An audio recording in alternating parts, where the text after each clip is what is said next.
I remember listening to that Full Metal CD over and over and listening to those songs. I swear after I would hear the song, I would just wait for like a siren in my head to be going off. People don't know, man. They don't know what it was like to finally get that first. I mean, they had the fucking cassette tapes if you're in the fan club. But I was never in the fan club as a kid. My parents never signed me. Nope. Me neither. So that was the first time we actually got to be little nerdy boys in our rooms when no one's looking and recreate entrances. Because I know I did. I know I was Bret Hart 9 times and Diesel stepping over a visible rope getting into the ring. First thing I did, tearing the futon mattress off that thing and doing the thing. Tearing the mattress off the thing, doing the thing. Boom. I kicked your leg out of your leg. I kicked your leg out of your leg? No, just me and my brother, man. It was set up like that too in my bedroom with my bed there as the ring. I pulled mine out too, legit, and we would have our little entrances out of like my closet. We'd set it up like that old school WWF neon green entrance. That's what we pretended it was. Christmas lights. Damn it! Why didn't we think of that, Drew? We're stupid. Yeah, I did that. Yep. That album begged was my so mom good. for that CD. Psycho Sid's theme, man. My God. Oh yeah, With My Baby Tonight. All the hits, all the 95 hits. That Razor Ramon theme fucking bumps in your car. Yeah, I forgot about that one. Gold Dust for some reason. Yeah. And then, I mean, the albums after it were good for a little while, but then it was just never the same as Full Metal and like the first Attitude Era album. Yep. I bought like the next two, I think, and then that was it. By the way, I hit the red button ages ago because I was like, you know what, I'm sick of wasting shit. We're still on. Yeah, that's awesome. I'll just superimpose this in. It's still quality grabs talk. It sucks though, like we never got like being able to purchase those kind of albums in retail. Like you had the wrestling album and you had shit like, but that was just like, we didn't want guys singing songs. We wanted their theme music. It's totally different. We didn't want like the WrestleMania album. Yeah. Like, oh my God. I got that thinking it would have theme music on it. Same. Guilty as fucking charged. How fucking disappointed were you, Drew? Well, I still listen to it like 1,000 times. I'm hyped up to hear Pomp and Circumstance, and I hear Randy Savage quoting these inspirational quotes for 3 minutes with synthesizer in the back. Yeah, right. Or the Mr. Perfect theme, little tease. The remix.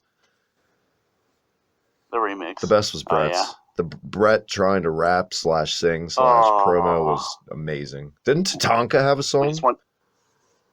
Oh yeah, yeah. Jesus that Christ. that one was real weird looking back on it now. Nasty Boys. Man. Nasty. That first Attitude Era album with like the Brood theme and DX, that one was awesome too. And I think there's one after that with like Jericho's theme. Yeah. But after that, I like stopped. I was like, I'm good. Yeah, one of them. Yep. That's where I stopped too. Right around that time. That's when I kind of got out of wrestling for a little while too. Right in those teenage years. Well, it's that sweet spot of that Amazing Invasion angle, Drew. Oh, I think I caught. Yeah, that's where I was watching, but that's where I started to fade. That's where I started to get really out of it. I think looking back, that's pretty goddamn fair assessment. I feel like across the boards, fans of ECW, WWF, WCW, around that invasion shit, everybody faded away a little bit. And then it took us... Yeah. I came back, for me, it was like WrestleMania 19. No, before WrestleMania 19. It was a little bit when Hogan brought the red and yellow back. I was like, what? That brought me in for a little bit, but it was never the same at the heights of like the Austin era. It took a little while for me to love it again, you know. Pro Wrestling Journal's back, Joseph. What's going on, my main man with the plan? How's it going? Going good, man. Glad to be back. It's only been a couple weeks, right? Yeah, like give or take 2 or 3, something like that. Okay, yeah, doing good, man. Glad to talk to you. Glad to be back. Another edition of our random weekly wrestling talk show. I'm going to coin it that for now, I think, until we mold it into what it'll be, which is probably still just this because I like it this way. Either way, we've missed quite a bit since we've last talked, Drew. Dude, so this show's definitely going to be a bit of picking the best of the best and talking it out, because there's so much we could dive into, good, bad, and ugly. I mean, the way our last show ended with I had to go back and find that Jim Cornette video, and that was quite interesting. So who knows what we'll dive into down the bowl this time. The old rabbit holes with Jim Cornette. That was fucking crazy. Really was. Before we dive into anything, let's dive into cheap plugs and where everyone can catch us and this fantastic website chock full of A-plus talent writers. Always. So you catch me at Drew Ortman on Twitter, at kayfabe today, at PWJ Journal for this podcast. ProWrestlingJournal.com. That's where you can find weekly AEW reviews, weekly NXT reviews, sometimes weekly New Japan, Impact. We have a little bit of everything. Lots of good writing, lots of good stuff everybody needs to check out. Always retweeting that stuff, so be on the lookout from all those accounts. So just follow those, and we'll give you the best we got. Amen. And the Pro Wrestling Journal site, I'm not even tooting their own horns just because my show's on here and all that stuff. No, they really are fantastic writers. It's kind of like when you're a kid and your mom goes grocery shopping and she gets one of those little variety packs full of like all the different kinds of potato chips, but she gets one of those packs where every chip is kick-ass. There's no complaints in the whole variety pack. So good. That's the writers on the site in a nutshell. If it happened in a ring, they're your thing. Right here, ProWrestlingJournal.com. And me, myself, the guy that won't shut up, as always, Hibiki TMD on YouTube, at the Hibiki TMD on Twitter. Pro wrestling, retro gaming, heavy metal, variety streams. We got you covered. Your go-to place for Terry Bollea press conferences and Q&A sessions right there. Hit the subscribe if you're catching me here. Or if you're not, get over there at ProWrestlingJournal.com. What are you waiting for? Go to both right now. Do the thing. Get back here. And we are back here, Drew. I know the biggest thing that's gone down by far since we've last talked, the Royal Rumble has gone down. I got to do the Hogan Thunder Lips every time I say Rumble. I can't help it. Yeah. Next time, let me get my speaker out, and I'll take a seat before you do that. Drew, what did you do when the 2020 Royal Rumble rumbled all over you? Oh, I watched it on and off, but I caught, let's see, most of it. I would say I caught the entire main event Rumble match. That was the main event, right? Yeah. And caught a lot of the women's Rumble match, and then just like kind of sparsed out in between matches, in and out.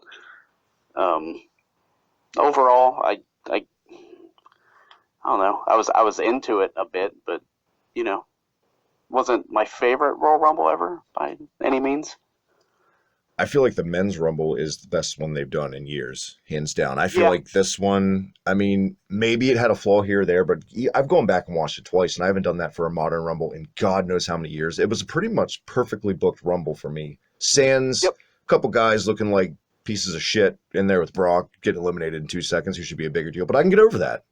I agree with that. I loved that match, but the card as a whole, it was kind of, No, I'm with you. There were some duds, quite frankly. The Bailey thing ain't working. I'm sorry. I know she has her fans, but they all have their fans. For me, it's not working, and I've tried. It's so missable. I've tried to be fair. I've tried to be open-minded, or maybe I'll see some more out of her as a heel, because I don't think anyone can deny, Drew, that she grew stale as shit as a babyface. Yeah. Oh, well, yeah, and I think the sad part is we all saw it coming as soon as she came up. Like, how long would it take, There was such hype, and then it eventually happened, and you do the heel turn, and it gets an initial pop, and then they just haven't really done much with it. Like, what do you expect her plans for WrestleMania to be? Probably, I see Sasha, really. I mean, that's what else is really there? I was going to say, what's the money match? But then again, does that exist in a Bailey match? Another thing I don't think's helped her cause in this, you can have kind of a mundane person trying to do a heel sometimes, but if the protagonist is strong enough, sometimes the program's enjoyable to watch. But I think Lacey Evans, to me, and I know this is a dead horse now, but still, she makes no sense to me as a babyface. Nothing about her character's babyface. It's this elitist, high-class, snobby lady of ladies. I'm not getting my hands dirty. I get the military and the mom thing, but they're overplaying that. We get it. She's a mom. Is there anything else to her besides the fact that she's a mom? I didn't even realize she was a babyface, to be honest. They've done it, man. They full-fledged tried to do the babyface turn from the daughter in distress running to ringside when Bailey's trash talking her daughter to just it's just not it. The fans aren't buying SmackDown, right? it. Yes. Yeah, that's why I haven't seen it. That's fair. Yeah, there have been pieces. I mean, I've caught up with the major part of SmackDown, but things like that I've missed somewhere throughout the weeks. Yeah. That's okay. I can't remember another promotion, maybe early WCW in like 90 through 91-ish, maybe 92, where a company took so many people that weren't suited for the role and just flipped them for no reason. So many guys being faces that are terrible faces or vice versa and all that stuff. I can't remember another time where a promotion was guilty of just this time after time after time, never learning from its fucking mistakes. But at the end of the day, they can afford to. And that's a scary thought. Yeah, that's crazy that they can kind of do whatever and get away with it at this point. I mean, for the next few years, and then we'll see where they're at. They always seem to come back somehow, so it'll be interesting to see where all this goes. And I don't know, WrestleMania so far, I don't know if I felt this way necessarily last year, but just coming out of the Rumble, I don't have my hype train rolling much for it at this point. Is Drew McIntyre a complete package enough for you personally to be in this role, to make you invest, to get behind the machine, so to speak? See, I'd say I like again, that goes with where they have 2 title belts, which I still don't like, but the fact that they can book matches that maybe you wouldn't expect, or maybe with a combination like that, and I'm actually kind of cool with it. I don't know what'll come out on the other side of it, but right now, how it's going, I'm okay with that one. It was basic booking, Myself, I'm totally for it. I think it's long overdue. What I dread, the inevitable, is that fans are going to be bored with it 2 weeks after he wins the belt, and they're going to start turning on him in matches. And whenever that happens, the people backstage and Gorilla always take that as, this guy's not getting over. Not, oh, these fans are snarky and impatient. It's never that, Think he'll win again after Brock losing last year? This early to make a prediction, I think they're going to pull the trigger on Drew. I really do. Yeah. I don't think, and I can't see Brock having a problem doing that for a guy like Drew. Yeah, I can see. At this point, it seems like Brock doesn't seem to have much of a problem with anything. We're recording this, Drew, on February 4th. We're on the road to WrestleMania, all that shit. Mm-hmm. They have a chance right now because Drew McIntyre's story writes itself 100%. Everything is handed to them story-wise. How he was supposed to be the chosen one initially. Then he had to lose. He had to hit bottom to rise to the top again and find himself in the Indies and all this shit. It's right there in front of your face. They have the potential to build up one of the best title stories in years to a Mania. Are they capable of doing it? Yes. Will they do it? We'll see. It's a Brock match, so it gives me hope they'll give a shit about the build. I think it's cool. I like the build, and I like the idea of that, and I like exactly how you just described it, and thinking about it as a timeline like that's cool, but I think it's all the shit since he came up to the main roster that he's been handed that's kind of made it just fall so flat that at this point I'm like, yeah, that's cool, they got him to that point, but, I mean, too little, too late, kind of. Yeah, that was just a lot to go through to all of a sudden be like, yeah, Drew McIntyre hype. I think looking back, retrospect, he could have really, and I know it's the typical internet thing to say because it's Roman, but he really could have used that win at Mania against Roman last year. Honestly, and I get it. Roman had came back from, the remission and all that stuff, but you got to look at a bigger picture, and as we are now a year later, everyone's forgotten about the comeback from Roman and all the cancer stuff. That's never in the conversation anymore. We're back to normal booking. He could have used the win, my opinion. Should just booked him against Corbin. Yeah. Why not? He was too busy beating Kurt Angle in his retirement match last year, Drew. Oh, Jesus. I guess looking back on it, that's... I hope... I don't know. I guess I feel the same way right now, probably coming out of Rumble as I... Let's see. Coming out of Rumble as I did last year. Yeah. Just really confused, and there's just a lot. Maybe... You never know, really, and it's their fault because they got to throw in a Saudi show, an Elimination Chamber, all this fucking shit. You never really know what's concrete for Mania until about 2 to 3 weeks out, and I feel like that's a big harbinger for preventing, a lot of hype. Because that unknown is like, well, is this worth getting behind if they're just going to have an elimination fucking chamber match anyway? When is that? Next month. It's like, yeah, because we got time. That's just, even with saying it now, that seems so crazy. Just a Saudi show, Elimination Chamber, all that stuff happening, and then Mania, when they're already starting to book Mania. Yeah. Man. I've always liked the elimination. We're talking about Drew McIntyre against. Good. Oh, go ahead. No, I broke up for a second. I always like the elimination chamber better when it's in like the summertime or the fall. Never around this Road to WrestleMania shit. I've always hated the placement of it in the February season stuff. Well, and is now, or thinking on it, is there any chance that Drew McIntyre is even going to make it to Mania through all that? Or maybe it'll be the big super push where he fights through Elimination Chamber and then. I don't know. I don't know. I hope they don't go the route that they've gone for the past couple fucking years where every time they try to make a new babyface, he has to be in there feuding with Mr. McMahon. It's so fucking played out at this point. Oh, I know, that's so old. And I can see them doing that. I can see, now that with you saying that, I can see them doing that with this one. Here's the thing. When Vince McMahon did that with Steve Austin, Drew, the initial, right, it made sense because Stone Cold was the complete opposite of a poster boy. When they try to do it with Vince and Roman and Drew, it makes no sense because, see, they are what a poster boy would be in Vince's eyes. It makes no sense. Goddamn lag. Son of a bitch. And Becky. Is that better? Yeah. Yeah. It's good. You know what I'm saying, though?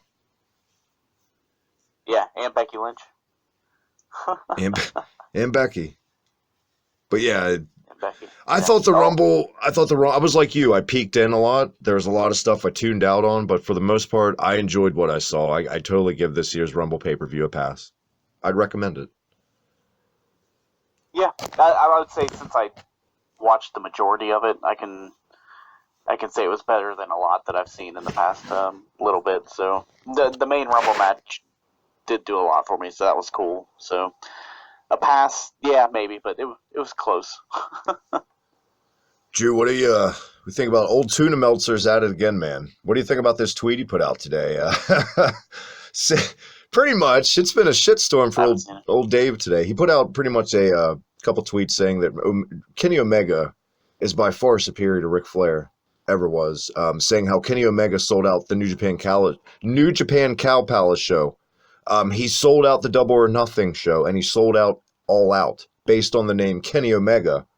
Here's my take on it. Nobody in modern wrestling sells out anything in a mainstream promotion with just one act, one name. The brand sells anything. We were just talking about WrestleMania, case in goddamn point.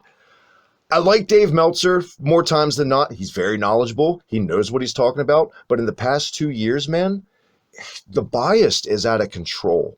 And he's not even shy about the bias, and it's just frustrating to watch. Yeah.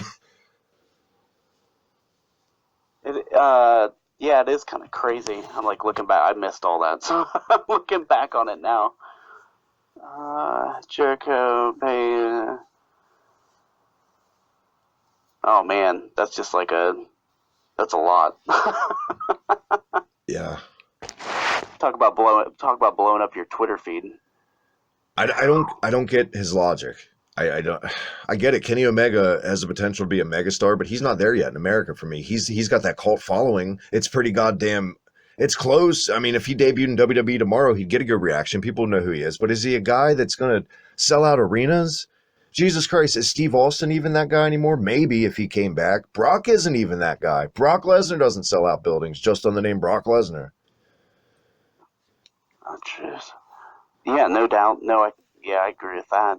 Yeah, there's some other crazy stuff on here about Cena with the steroid question. I don't know.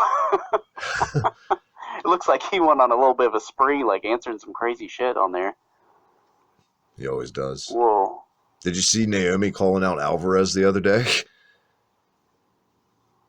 Yeah, I did see that one. Yikes. Those ones make me laugh a little bit more than anything, I think.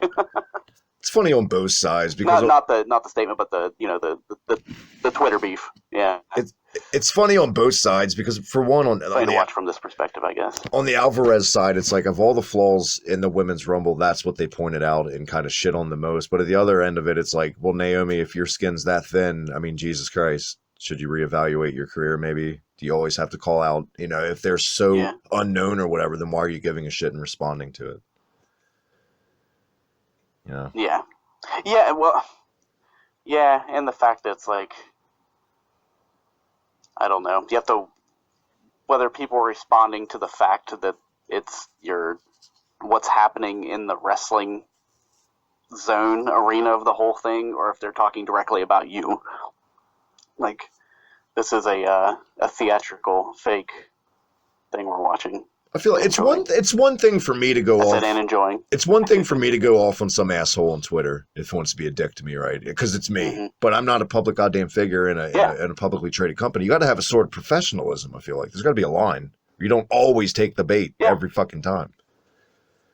Yeah, but there's that. And also just keeping it, I mean, not taking it too far and taking it off the cuff and just making it harmless more than anything, But as far as like if you're one of the public figures that is trying to represent a company and all, on either side. True that. NWA Hard Times happened. NWA had their second pay-per-view about 2 weeks ago. Drew, I watched it. It was really good. I think I liked End of the Fire better. But still, I feel like Allison Kay and Thunder Rosa had a really good match. There's not going to be a lot of spoilers for anyone who hadn't seen it. No results. I'm just going to give a quick. I feel like it's worth going out of your way to watch, and more of the same from NWA. They're continuing, and I feel like NWA gets better every week I watch it, and I'm not just saying that. They're nailing it. Then Billy Corgan has his vision. He knows exactly what the fuck he wants. He knows who he's catering to. He's not trying to reach every demographic. He's trying to reach one specific fucking demographic, and it's hitting, and the buzz is spreading, and it's getting new eyes of people who wouldn't watch anything like that, giving them a chance. Case in point, my co-host in the alternative, Colin, is the last guy you think would love NWA. Fucking loves it, Drew. Loves it. I don't see anybody that watches it, if they're a wrestling fan, how they wouldn't love it. And the fact that they're catering to the fans, but in the right way. Like, they're keeping it the same, but they're evolving at the same time. Like, the whole question mark thing, where I don't think they had really any plans for that, and then it took off. They're like, okay, let's make that happen. I don't know. The whole thing's awesome. And how different it is than everything else. Not the same thing that they're trying to recreate as far as pro wrestling goes. One of the best promos I've seen. It doesn't look like one of the big TV shows. Yeah. One of the best promos I've seen in the last, 5 years was that sit down with Nick Aldis and Marty Scurll from like last week or the week before. Yeah. It's phenomenal. Amazing. That was awesome. Yeah, and those guys are really in that. That's another thing, is all these people seem to be really into it, which is way different than a lot of the upstarts that you've seen, like, trying to do their thing. I've kind of been rough on Aldis in the past for some promo work, but in this particular promo right here, he came off as this shrewd fucking mob boss type businessman. It was tremendous, and I cannot recommend going out of your way to watch a promo more than that thing on NWA the other week. Good stuff. Being the NWA champion that long, I mean, he's really starting to feel into the whole thing really well. Yeah, talking about another guy feeling into things well and getting his name out there. Marty Scurll's all over the place recently, Drew. Jesus Christ. Yeah. Good for him. Unexpected decisions, but good for him. Smart decisions, that's for sure. Why not? He's young. It's actually really admirable that he didn't rest on his laurels and go sign with his buddies, where he knows he's going to be taken care. It's nice and refreshing to see that shit in pro wrestling, where a guy's like, you know what, I appreciate it, but I'm going to try to do this on my own steam, and then maybe we'll talk in a couple years, see what I can do. Or even WWE. Either way, yeah. Like going either of those seems like the easy route for him, and nope. And yes, he signed with Ring of Honor, re-signed for a large sum of money, and I'm sure they're not paying him peanuts in NWA. But you can tell Marty Scurll is a true fan of pro wrestling, just the fact that he wants to be the head of booking. He wants to get all these promotions turned off of there. Like, he wants to turn Ring of Honor completely around and get it what it used to be, some sort of prominence. Right? Which is, good for him, because that's the one promotion that was still out there, but I think we could say was the most flailing at this point as far as all the majors go. Yeah. So good. He brought it back to relevance all of a sudden. Have you even watched Ring of Honor anytime recently at all? Nope, I have not. Except for like seeing the crossover stuff in the NWA. Right. Me That's either. it. I don't know what it is about the company that's made us both fall off in the past year or two. Is it just drought of Yeah, talent, basically? maybe. Yeah, and I get it weekly here too. It's on TV. I just don't. I used to DVR it and watch it like late on Sundays or something, but anymore it's just it. I don't know. I mean, you've seen it, or at least seen what's been going on. Yeah. Is it another But that next case? card they got looks good. The is that the one with Jay White? It's a Yeah, cruise? super card or whatever. Something, yeah, something. I mean, they're trying. You can definitely tell Oh that yeah. Marty's in there now, like leveraging for guys to come in and certain different types of booking decisions they wouldn't normally do. You can tell it's getting mixed up a little bit in there, in house. You know. Yeah, it's hard to keep up with it all sometimes. Like I find myself like having almost like a queue of stuff just to catch up on and binge watch it all at once. Like some AEW Dark and then some NWA and then like I said, no Ring of Honor yet, but that might come back. And then if there was like a cool New Japan show and then any WWE stuff it's crazy. Like you'd think a wrestling fan would be like, this is the best, but man, it's you have to pick and choose. Gets into the argument again: is pro wrestling oversaturated in the year 2020? um, I don't know. I guess it my kind of fandom, I would never say that there's too much because I've always have been pretty good at picking and choosing, what I want to watch and still Right. keeping up with all the news of everything else and not having uh, not feeling that necessity that I have to watch all of it. So if there's more, then there needs to be, unless it affects the business and it just starts getting like really shitty. But you know, the more the better as far as I'm concerned. Yeah. Until Yeah. that happens. Yeah. I feel like most people are with you too. If I'm not interested from the get, I'm just not going to watch it at all. You know. And it, I don't know. I still step back sometimes. Does it amaze you that, like, with everything in the world and pop culture and everything, this is one thing that survived this long and has this much, like, everywhere, like a choreographed fighting thing? Like, it's still that popular and has that many promotions around the world? In a It's way, yeah, crazy. because people figured out it was kayfabe fucking decades ago, and it's amazing to see that it still goes and people get so invested. But in a way, no, because if you think about it, it's what you just said. This form, this genre, whatever the fuck you want to call it, it's a hybrid of so many things come together. It's like the perfect recipe Mm-hmm. of something you and me would want to watch because we're super fans for like 30 fucking plus years. But it's just that real life comic book thing, and comic book movies are the biggest thing going.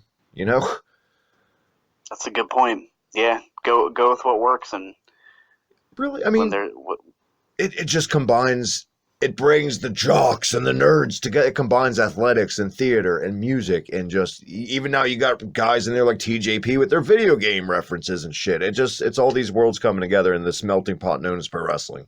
You know, yeah, and there's just so many ways you can go with it. that goes back. But It's by the way, that nuts. goes back to segregation days. You go back to any clip like a Gorgeous George or Bobo Brazil or anything like that, you'll see even back then during an era of segregation, old school fucking pro wrestling crowds really look next time, guys. You'll see, different races getting celebrating together when like somebody would win. It brought so many different types of ethnics and people together. It's the beauty of pro wrestling. People don't talk about enough. Isn't that crazy? And that's the thing we're talking about today. It was that long ago that it was still like Yeah. that big of a thing. I put it this way, man. Fucking 3 years later, I can safely say, because of pro wrestling existing, one of my best friends in the world lives right outside of Manchester, England. And when the fuck did I ever think I would say that? I'm this guy from goddamn / Pennsylvania and Maryland. You know what I mean? Like, it's just crazy. But pro wrestling let me meet Isn't Matt, that my nuts? my co-host of Union Smack, man. You know? It's crazy. It's crazy that's the thing that does it. And again, like when you step back and look at it, what it is from a whole, like or as a whole, and I don't know. I guess just some of the perception it's had on it over the years and everything, and I don't know. It's such a big core of our lives. It's kind of funny when you talk to somebody and they have zero clue that it even exists, and you're like, how? How is that even fucking possible right now? But at the same time, yeah, people throw like random ass Japanese animes. I'm like, what the fuck is that? But to them, you know, the weeby, they love that shit. That's their be all end all. How dare I not know what that is? I get it sometimes. Yeah, exactly. But the weeby weird anime shit isn't on TNT or fucking USA twice a week, you know? So then I get where you're coming from. Like, how have you not ever seen this? It's right there all the time. Yeah. And it just seems, for us at least, to me, it seems like it's all over the place. It's everywhere. Just like this show. And that leads me to this, Drew. And I thought about this all day. I wanted, maybe not a permanent segment, but for tonight, I had a little fantasy question I wanted to ask you. If you're down, and it's old school. I'm all about it. All right, man.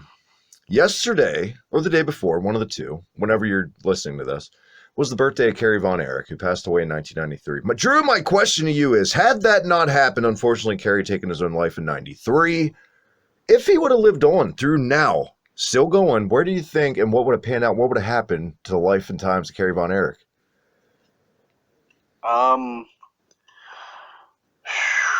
That's tough.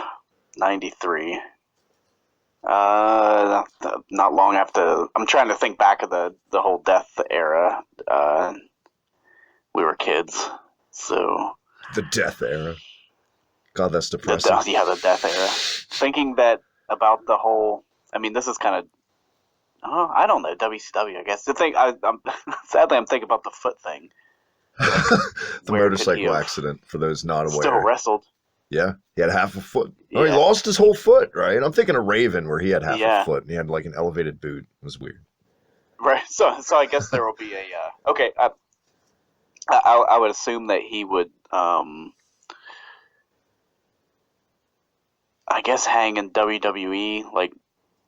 Back then though, and probably not much more. Maybe a lot of indies for him at that point. Just. Oh man, that's a hard one to book. I don't see him ever having like a return like a Kurt Hennig or anything necessarily. Maybe like a Rick Martel, Marty Jannetty WCW run. Right. Yeah. Yeah, maybe something like that. So. I kind of think what do you think? What happened to the Bulldog when he went into WCW in '93 is kind of what I think would have happened to Kerry. He would have violated something. Oh. And then he would have went down south and it wouldn't have worked and blah, blah, blah. Then he probably would have gone back and tried to run a Texas promotion that probably would fail time after time after time because it's just that time, that era of dead territories, you know. And I feel like he... So, how about this? Good.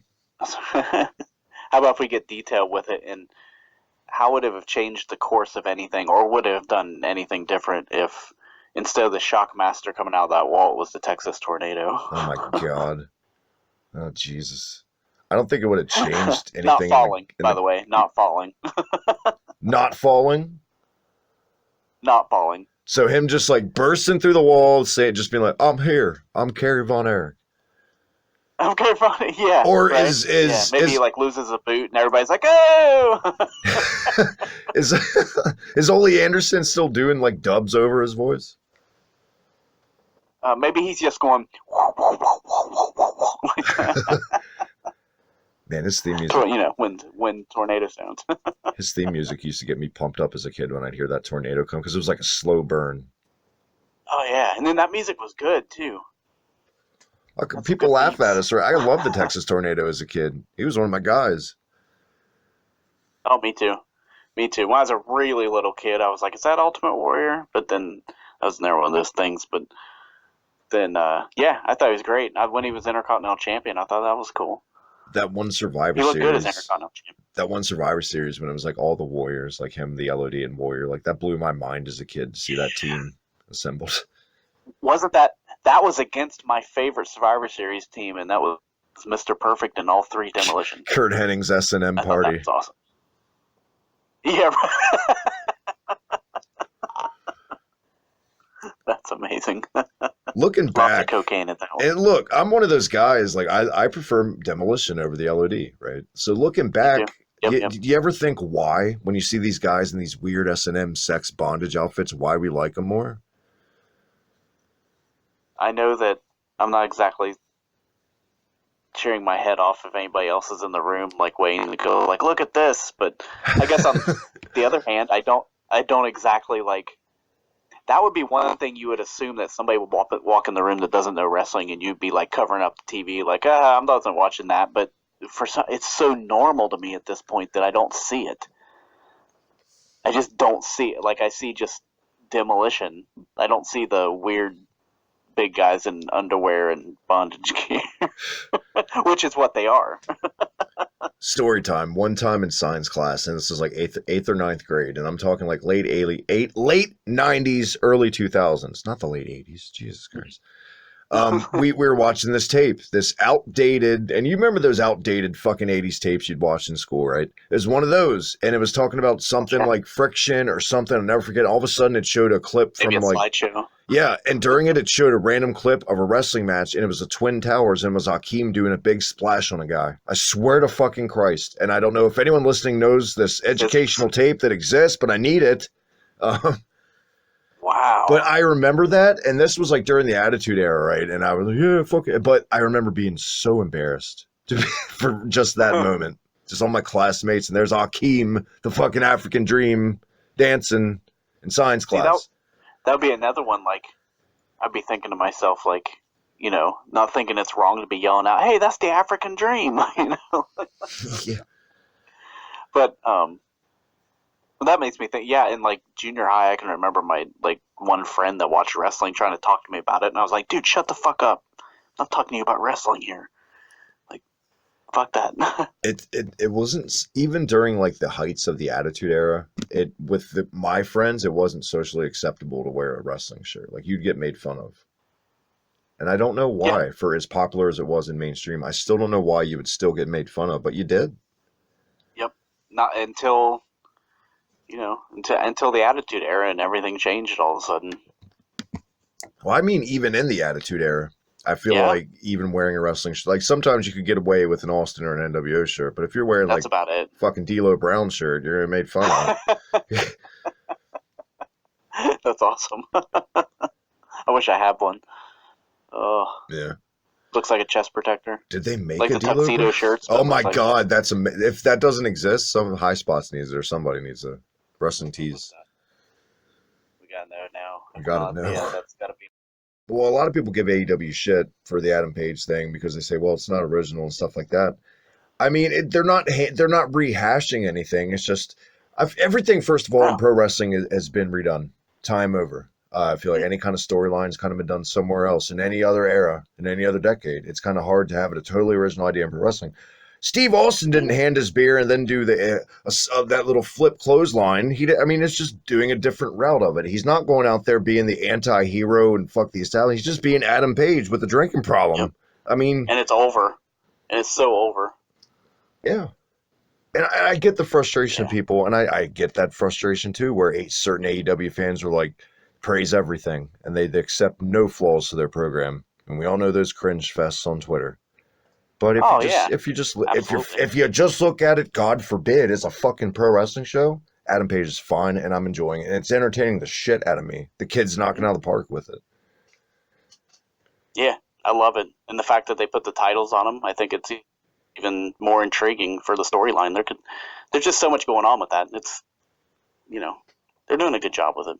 And I didn't hate Dynamite on a boat. I thought it's always nice to change up the aesthetic. Where people are going to remember that shit, just like people remember WCW Spring Breaks. Same deal. Yeah. Oh, fuck yeah. We're always, yeah. Now, the smell aboard the ship is another story. But, you know, based on the pictures of the, you know. Did you notice the whole parts where they kept, I think it was during Moxley Pac, where they kept like muting the audio over and over and over and over because the other boats or something. The fans were yelling at the boat. Yeah, the boat that was passing by. Yeah, just like they cut Britt Baker's horrible interview short. I don't know if that's because of a boat. I think that was the case of like, get the fuck out of this segment. Yeah, I like where it started, but then it just kind of kept going. What do you think of I like how Baker's? pissed Tony got. What do you think of her terrible one on the boat and the one she gave this week, which wasn't as bad, but it wasn't great by any means? I like the one this week, by far. Like it, well, yeah. You needed the first one, I think, to lead to this one, but yeah, it was really cool. At least there's something going on with her, and then she's not wrestling right now, which is never hurts. I don't think it was great, but I feel like it was steps in the right direction because her delivery was so much better than on the boat. I don't know if that was a case of, just being on a boat or just whatever. But yeah, I enjoyed it more, but it's, compared to other great promos right now in modern wrestling, she can't touch them. But I feel like there's work that can be done there, and I feel like there's potential. Yeah. Yeah, well. The begs the question, though, should be, the head of the women's division, Nope. trying to make this impact. If there's work to be done, no, I'm with you. I don't think she should right now. Yep, I don't think she is. She doesn't feel like it at this point by any means. I don't think. I don't think anybody really does. I guess it's because here lately they've been getting so many of them on TV and on Dark. Like Big Swole. They're all over the place. Chris K-Stat, Big Swole, Sheeta, cool. Riho. What do you think of Riho's run, honestly? Not much to it. I'm not against it or anything, but it just hasn't had much yet, and it's had a couple sour matches because of, I'm guessing because of opponents. Right. I think she tells the opposite story. It's just been kind of there. I think she works. She's supposed to work like a David, but she kind of works like a Goliath, and it's weird to describe how she works in the match. But I've seen her in there with K-Stat, Nyla Rose.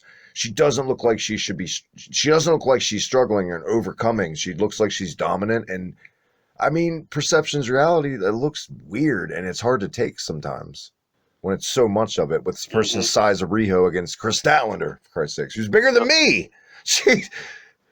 And there's another thing where they like this on that road to Alabama, Huntsville, road to Huntsville video. She gave a fairly long interview promo with subtitles, and if they would have put that on Dynamite, it would have, I don't know, I think it would have gave her a new trajectory and people a new outlook on her a little bit. At least it gave her some personality. What'd you think of Omega and Paige winning the belts? I feel like it was predictable, but it was good to kind of predictable. Yeah, well, kinda. I don't know if I necessarily predicted it. I liked it that they did something though. Finally, not finally because it's still early, but they had the guts to change the title for ongoing storylines. So that was cool. I like that. That's got to be a thing. Hey, wrestling bars came back since we last talked, Drew. What is it? The wrestling bars are coming back. That's legit. Yeah? Yeah. So they're coming back with them. But they're stickless though, right? Oh, I don't know. I'm not sure. I think they're stickless. You mean the ice cream bars? Right. Yeah. Yeah, I heard something about it. I haven't seen anything yet, but, oh my God. The D'Lo Brown shirts. Wow. Drew, I can imagine your eyes right now being so wide.